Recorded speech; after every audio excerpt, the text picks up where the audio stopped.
পবিত্র রমজান মাস ও ইহুদিদের বসন্তকালীন উৎসব পাস ওভার উপলক্ষে গাজায় ৬ সপ্তাহের জন্য সাময়িক যুদ্ধবিরতির বিষয়ে মার্কিন প্রস্তাবে সম্মত হয়েছে ইসরায়েল। আল জাজিরার এক প্রতিবেদন অনুযায়ী মার্কিন প্রেসিডেন্ট ডোনাল্ড ট্রাম্পের মধ্যপ্রাচ্য বিষয়ক দূত স্টিভ উইটকফ এই সাময়িক যুদ্ধবিরতির প্রস্তাব দেন। পরে ইসরায়েলের প্রধানমন্ত্রী বেঞ্জামিন নেতানিয়াহুর কার্যালয় থেকে আনুষ্ঠানিকভাবে প্রস্তাবের সম্মতির কথা জানানো হয়।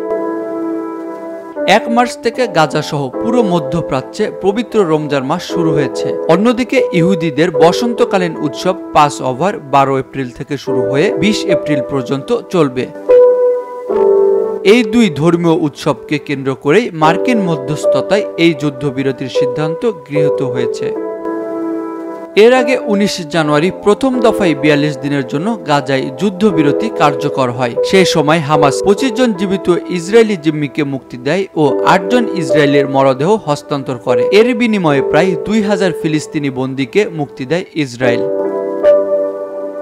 প্রথম দফার যুদ্ধবিরতির শেষ দিন ছিল গতকাল। ইসরায়েলের প্রধানমন্ত্রীর দপ্তর থেকে নতুন সাময়িক যুদ্ধবিরতির বিষয়ে মার্কিন প্রস্তাবে সম্মতির কথা জানানো হয়। তবে এই চুক্তির দ্বিতীয় ধাপের আলোচনা নিয়ে মতবিরোধ দেখা দিয়েছে।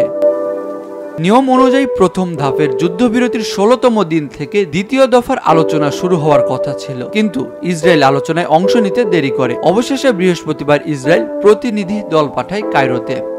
তবে জানা গেছে ইসরায়েল দ্বিতীয় ধাপের পূর্ণ যুদ্ধবিরতিতে আগ্রহী নয়, তারা কেবল প্রথম ধাপের যুদ্ধবিরতির মেয়াদ বাড়াতে চায়।